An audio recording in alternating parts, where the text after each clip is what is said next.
feeling overwhelmed and unsure of how to move forward? Whether it's starting a new phase of life or tackling that difficult stitch or technique, it's hard to feel incompetent and fearful.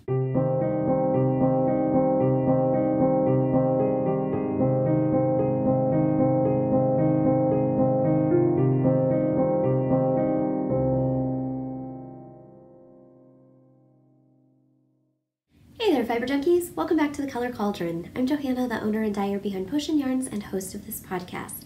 If you're a new viewer, thank you so much for joining us, and if you're a returning viewer, welcome back.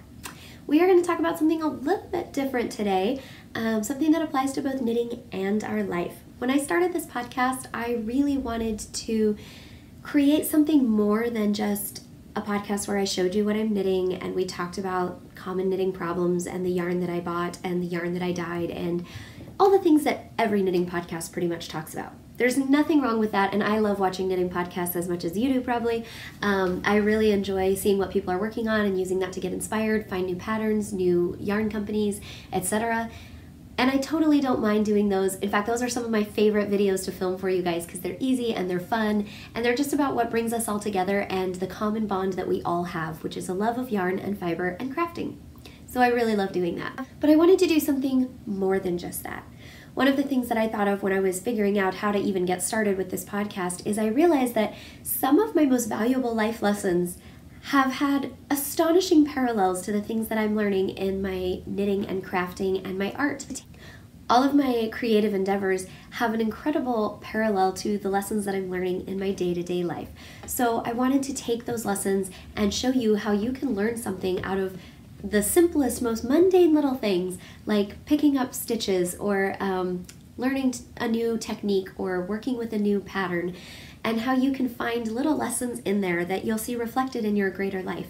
Things that will apply to your job, to your family, to your relationships, to your self-care, everything else. Pardon Phoebe, she's very exuberant today. She's not been on the camera for a few weeks and I think she's been missing it. Recently in my life, I've been going through an awful lot of crazy transitions, almost like a little bit of a mini death in many ways. There's been a lot going on in my life, and I've just kind of felt like 2019 so far has been a very chaotic year for me. There's just been a lot of unexpected shocks and a lot of ups and downs, mostly downs so far, but some ups as well. I felt like I've been on a crazy roller coaster and I'm completely not in control. And I'm not sure anybody's completely in control at times. It feels like nobody is, and the world is just getting crazier all the time. And I don't just mean like the world outside of me, I mean my world is getting crazier all the time. And so I've been having a little bit of a hard time dealing with that. There's been a lot of emotional stress and ups and downs lately for me.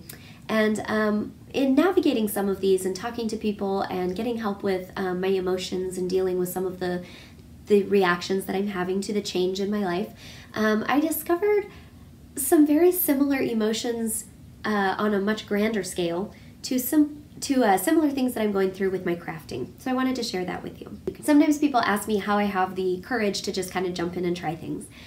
And the short answer is because it's just knitting. You can totally take it out and redo it if you don't like it. You don't even have to show anyone your mistakes. You can just hide it. You can rip it out really fast. That's the easy short answer. But the longer answer is sometimes I make it look easier than it actually feels to me when I'm starting something new. From the outside, we don't often see the internal struggles and turmoil, and we don't always see the emotions and the doubts and the fears that people are going through when they do something new. We just see the result of them learning something new and being a badass about it and being like, wow, that's pretty amazing. I wish I could do that. So if you've been feeling that way watching my podcast, or if you feel that way at your knit night watching the amazing knitter in the corner who's always doing like 19 color intarsia and things like that, and it just blows your mind, just know that everybody starts out as a beginner at some point, and there is a lot of fear and trepidation that usually goes along with that. However, I wanted to talk today about the key to learning something new in your knitting or crochet or weaving or whatever fiber crafting you're doing. What is the key? How do you do it? And then how that applies to our life. And it's pretty easy. This is going to be a fairly short video because there's not a whole lot of like hidden secret knowledge I'm giving you here. Literally, the key is taking baby steps. And that's the focus of our podcast today. When I set out to learn something new, it does feel kind of overwhelming to look at a big lace shawl and be like, if you've never done lace before, all those little holes and all that like spidery thin yarn, it just looks so scary, right? It looks so crazy, and you're like, how am I ever gonna use yarn that's that skinny? How am I gonna be able to do those intricate little stitches? Look at all those little loops and crossovers, and oh my gosh, the stitch count changes on every row. What the heck? And there's at one point, if it's a big shawl, you may have up to 1,000 or more stitches on the needle. What? It's crazy and it's overwhelming. If you just go from, I just learned to knit 2 weeks ago and I've been doing chunky garter stitch shawls, not that there's anything wrong with that, to looking at this huge circular pie shawl that's done on size 0 needles with cobweb lace, and it's super intricate and it passes through a wedding ring when you pull it all the way through, that can be really intimidating. And I totally understand why you would feel fear and trepidation and a lot of self-doubt, and maybe that you're taking crazy pills for even wanting to do it. But you don't start out knowing how to do that. Nobody does. Not a single person in the history of the world was ever born with the knowledge and the incredible dexterity and skill to just automatically pick up the needles for the first time, or even for the 90th time, and just immediately whip out a lace shawl like that they've never done before. No one does that. Everyone starts small and everybody learns. And I can tell you from experience, having knit a lot of lace shawls and intricate 1,000 or more stitch projects, it always starts with just that first cast on and just knits and purls and yarn overs. That's literally all that it is. Every stitch pattern is a variation of knits and purls and yarn overs. And even decreases are combinations of knit and purl stitches. It's just a bit more intricate. But it's fairly easy and something anyone can learn with enough determination and a little bit of time and patience. So next time you're facing this new technique like two-color brioche knitting and it just seems so confusing, first of all, deep breath. Secondly of all, remind yourself to be patient with yourself. It is okay if it takes you 6 months to get the hang of knitting a two-color brioche swatch, or to figure out how to knit 20 rows of lace without dropping your stitches and ruining it. That's okay. It's okay if it takes you 6 years to learn how to do that. Everyone has a different timeline, and you're not supposed to compare yourself to anybody else in their timeline. It might take your sister over there literally 30 minutes to pick up a new technique and suddenly be knitting circles around you. That doesn't mean that it's going to take you that long. It might take you longer. It might take you less than that. And that's okay. And it doesn't make you a better person or a worse person. It doesn't make her a better person or a worse person. We just all have our strengths and weaknesses, and this is supposed to be fun. This is about you and your relaxation and having fun. And I know it doesn't feel like that when you start to get all like angsty and cranky when you make yet another mistake and have to rip it out again because you're not used to this technique. It doesn't feel that way. Believe me, I'm the person who has literally thrown a man-sized large sweater across a room with needles sticking out of it every direction because I made yet another mistake and I was sick of picking it out and redoing it. And so I just took the entire thing and chucked it across the room in a fit of pique and screamed at it. I'm not proud of that moment. And unfortunately, I did have a witness, so I can't even pretend it didn't happen. My sister was there for that one. It was in her apartment. So that did happen. But hey, I don't do that anymore. Okay, I don't do that often anymore. I'll admit to having done it occasionally, but not often. And sometimes you just gotta let out your frustration and breathe and remind yourself to be patient with yourself. It's okay if it takes you a while. It's okay. It's not heart surgery. Nobody died. Nothing is hugely messed up. You didn't destroy world peace or anything like that. You're gonna be okay. It's gonna be okay. Your knitting's okay. So that's the first step. And then beyond that, just do the very first thing. Just do one thing. One thing at a time is all you have to worry about. It's baby steps. And as someone very wisely commented on my Instagram earlier this week when I posted something about this very thing, I've been learning the hard way to take baby steps in my life as well as in my crafting, and I posted something about it on my Instagram this week, and someone very wisely commented and reminded me that even a baby step forward is still technically progress. Even if you move less than half an inch, you're still slightly farther than you were before. So just take it one step at a time and do one tiny little thing. So when that comes to learning a new knitting stitch, it doesn't really matter how fast you're learning it. It's just about doing the next thing. So don't look at the whole lace chart. It'll freak you out, especially if you've never read lace charts. Just start by casting on.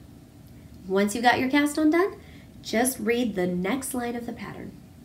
Just do the very next thing. I can't tell you how many complicated techniques or difficult things I did, including learning to cut my first steek, by just doing the next thing. I didn't try to worry about how it was all going to work out. I didn't worry about it down the road. I just looked, okay, what's the very next thing I need to do? It says knit 3 stitches. So I'm going to knit 3 stitches. And when you get done with those 3 stitches, if you need to, celebrate those 3 stitches. Take a second and be like, that's right, I just knit 3 stitches. Look at it. It's amazing. Feel excited, eat a piece of chocolate, get up and stretch, whatever you need to do. Or if you're feeling confident, keep moving ahead and then do the next step.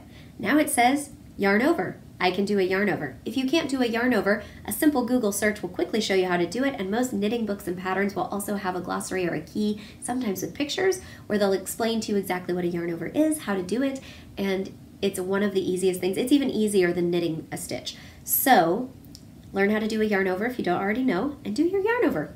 Okay, what's the next thing? Okay, the next thing says to purl 4 stitches. Purl 4 stitches. As you can see, you can take it just one literal thing at a time. And it's okay if you can only knit 1 row that night and then you're like, okay, I'm stressing, I'm shaking, my shoulders are tense, I'm stressed out from reading a chart for the first time. You did 1 row. Celebrate your 1 row, put it down. If you still feel like knitting, pick up something easy and soothing like a garter stitch scarf or that sock in the round that you're super good at, or whatever it is that you find as relaxing, easy, I don't have to think about too much knitting. Pick that up and do it. But you don't have to do more knitting. If you do your 1 row of lace and you're done, put it away, celebrate, have some chocolate, have a glass of wine, get out a good book or watch some Netflix or do whatever it is that makes you happy. Take a hot bubble bath, cuddle your kitties, whatever you want to do. And celebrate the fact that you just did something new and hard and you rock. You're awesome at it. That's amazing. You are farther than those people who were too frightened to take the first step. You're farther than that person you were 10 minutes ago or an hour ago or a day ago or whenever it was who wouldn't pick up the needles and try that first row. You've grown so much in that 1 row. That's amazing. So celebrate it and look at your progress. One of the things I absolutely love about knitting is the fact that we can actually see our progress as we're going. I am starting a new project this week. I'm working on some very long, like elbow length, opera length, fingerless gloves. They are called the Cotillion Arm Warmers, and this is the picture that I'm doing here. It's from the Knitting Wizardry book that I've shown on the podcast before. So I am working on these little lace arm warmers, and I haven't gotten very far because I had to rip out a lot of progress and restart because my needle size wasn't working out for me. I just wasn't happy with the fabric, so I went down a needle size. But I've had to keep reminding myself that even when I was ripping it out, I was making progress because what I was ripping out would not have fit my arms very well, and I did not like the loose, saggy look of the stitches, and so even after blocking the lace, it was going to look kind of bad. And I would rather have something that looks awesome and feels great and fits me that I will actually use and wear, especially when I'm using a fancy special yarn, than something that is going to not look as good. So even ripping out was progress because I was getting closer to my goal of beautiful gloves. But I love this project because I started re-knitting it earlier today, and I haven't been working on it that long. I just took a little knitting break a little while ago after dyeing some yarn, and look how far I've already gotten. That's pretty far for having to start over and only knitting for like maybe an hour at the most. Probably not even that long. I feel pretty good about the progress I made, and I love knitting because you can literally cast something on and you can see your progress grow as the project gets longer in your lap. It's so cool how we're able to do that.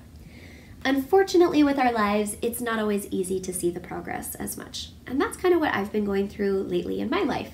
So without giving you any of the boring, nasty, nitty-gritty details, I've just been going through a lot of change in my personal life lately, and some of that change is affecting my business life as well.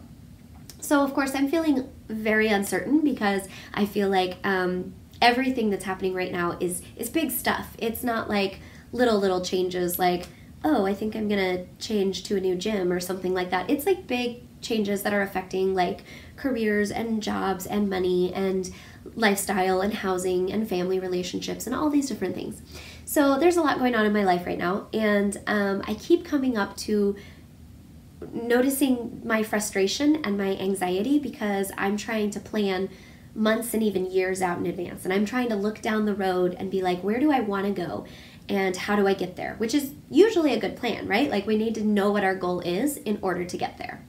Unfortunately, with things being so up in the air right now and so much of it not being something I can control, it is completely out of my control and oftentimes out of the control of the people around me. And then there's also times that I'm relying on other people, and so I can't control their actions or what they choose to do. I can only control what I do and how I react to what they do.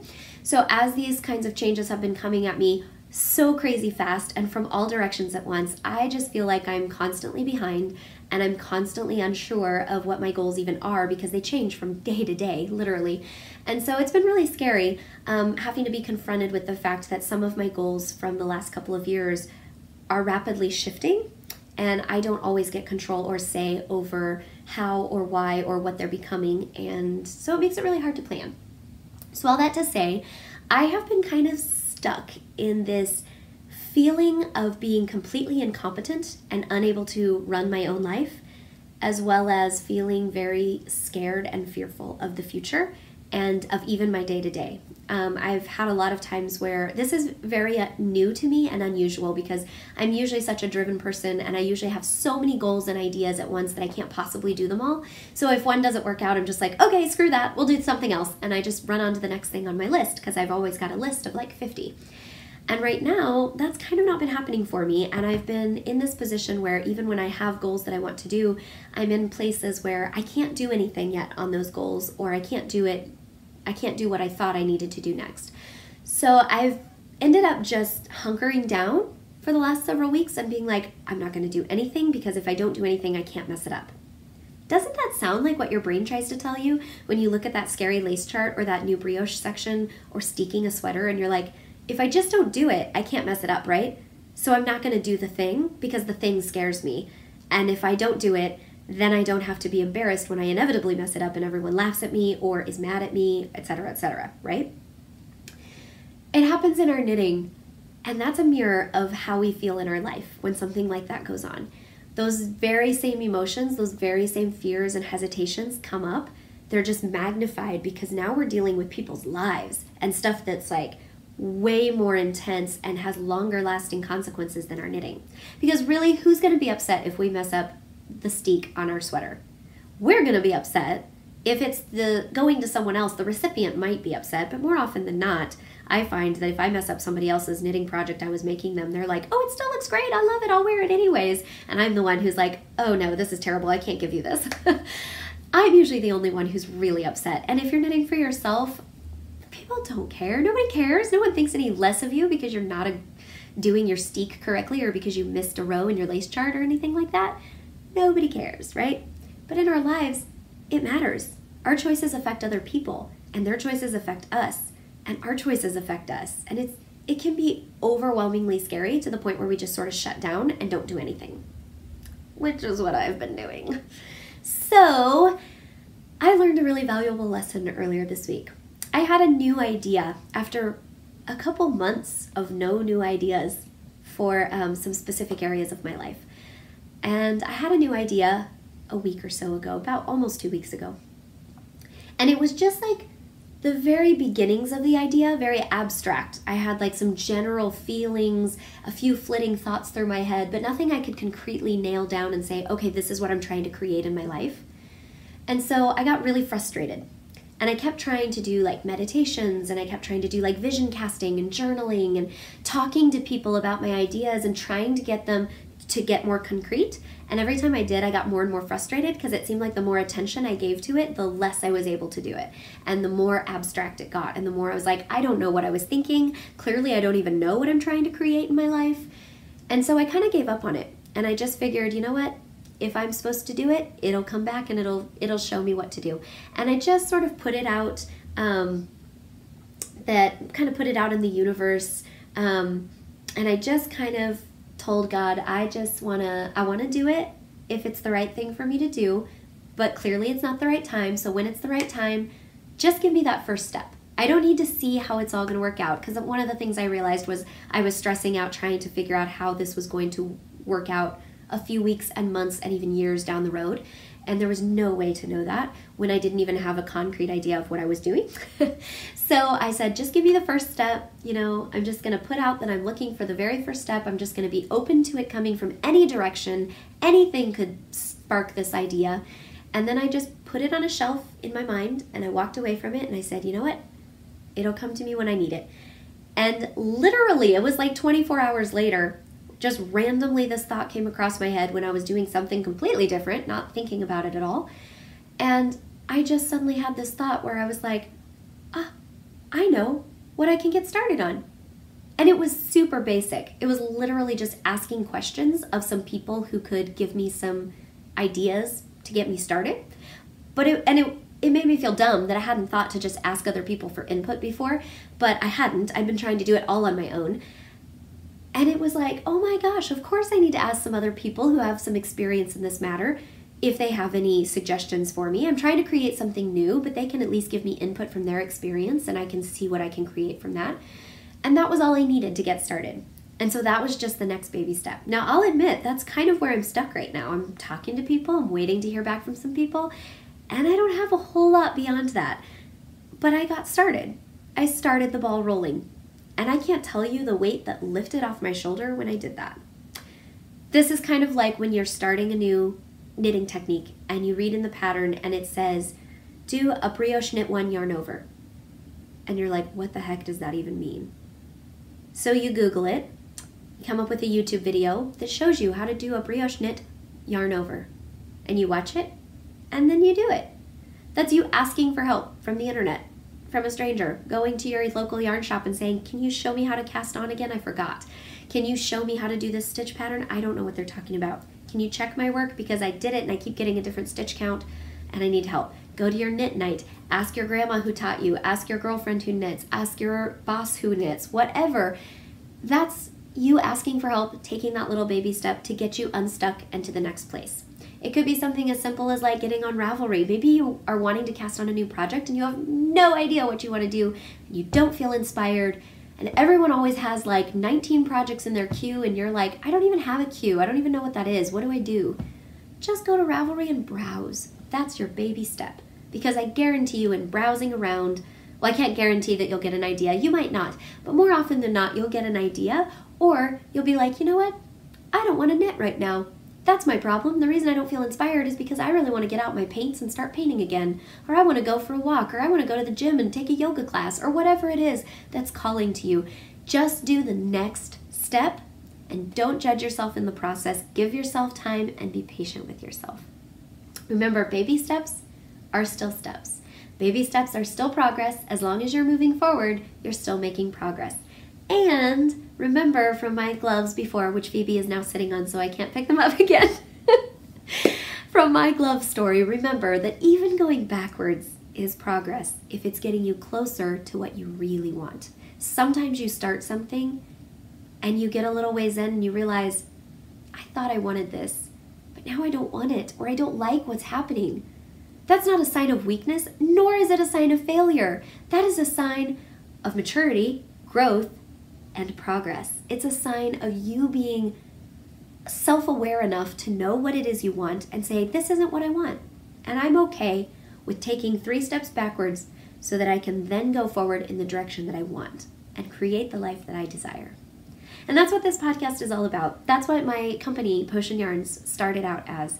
Yes, I dye yarn. And I love color, and I love helping you select colors for your project. I love seeing people knit, crochet, weave, spin with my products.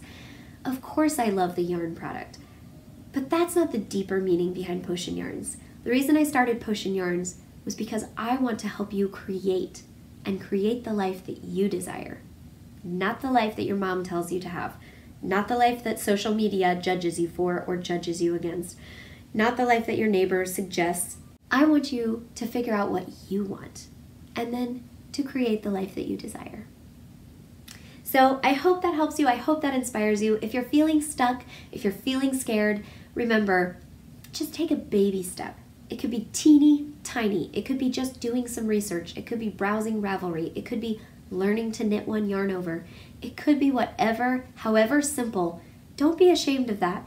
Don't be embarrassed. And don't feel bad if it takes you a really long time to take one little baby step, because that's still progress and you're still better than the person you were yesterday. I hope you guys have a great rest of your week. It is now time to cast off. Love you.